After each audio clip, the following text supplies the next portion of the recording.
Сәлеметсіздерме? 4-ші сынып білім алушыларына арналған математика пәнінен теңдеулер тақырыбындағы сабағымызды бастаймыз. 134-ші сабақ. Бүгінгі біздің оқу мақсатымыз қос теңсіздіктердің шешімдер жиынын табу. 490 бөлінген k белгісіз қосылғышына 39-ды қосқанда айырманың мәні 46-ға тең болатын теңдеулерді шешу. Осы тақырыбымызға байланысты бейнефильм тамашалайық. Теңдеу. Белгісіз саннан тұратын теңдік теңдеу деп аталады. Белгісіз сан латын әрпімен белгіленеді.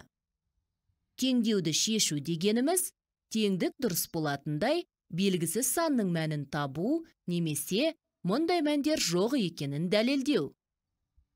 490-ның 70-ке бөлінісіне 39-ды қосқанда 46 шыққандықтан берілген теңдеудің шешімі k тең 70 болады. 70 санын теңдеудің түбірі деп атайды. Теңдеудің түбірін табу үшін амалдар компоненттерінің байланысын білу керек. Теңдеуді шешейік. X минус 252 тең 301 қосу 11 теңдеуін шешу керек. Сол жағын өзгертусіз көшіріп жазамыз, ал теңдіктің оң жағын ықшамдаймыз. Яғни, оның мәнін табамыз. 301 қосу 11 тең 312-ге. Теңдеуді оқимыз. X минус 252 тең 312-ге. Азайтудың компоненттерінің өзара байланысын еске түсіреміз. Азайғышты табу үшін айырманың мәніне азайтқышты қосу керек. X тең 312 қосу 252-ге. Теңдеудің түбірі 564-ке тең. Тексереміз. 564 минус 252 тең 301 қосу 11-ге. 312 тең 312-ге. Теңдеудің оң жағы мен сол жағы тең. Демек, теңдеу дұрыс шешілді.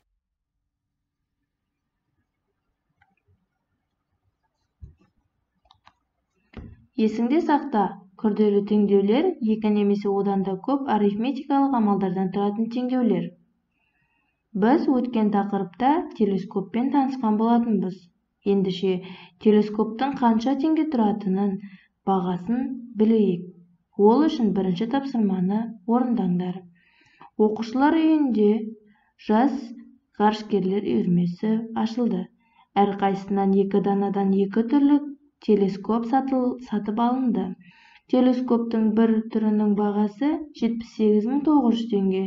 Егер барлық саудадағы 371.800 теңге төленген болса, екінші телескоп қанша теңге тұрады? Екінші телескоптың бағасын теңдеу құру арқылы табамыз. Үшінші тапсырма, күрделі теңдеулерді шешу тәсілін түсіндір. Бұл жерде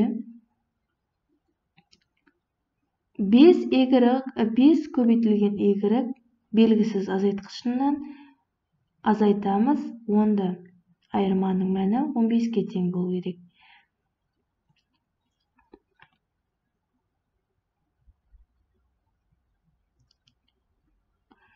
Төртінші тапсырма, теңдеулерді шеш.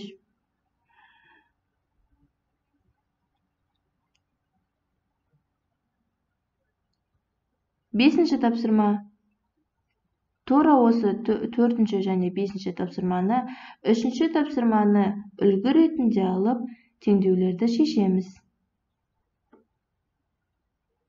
Осымен бүгінгі сабағымыз аяқталды. Сау болыңыздар.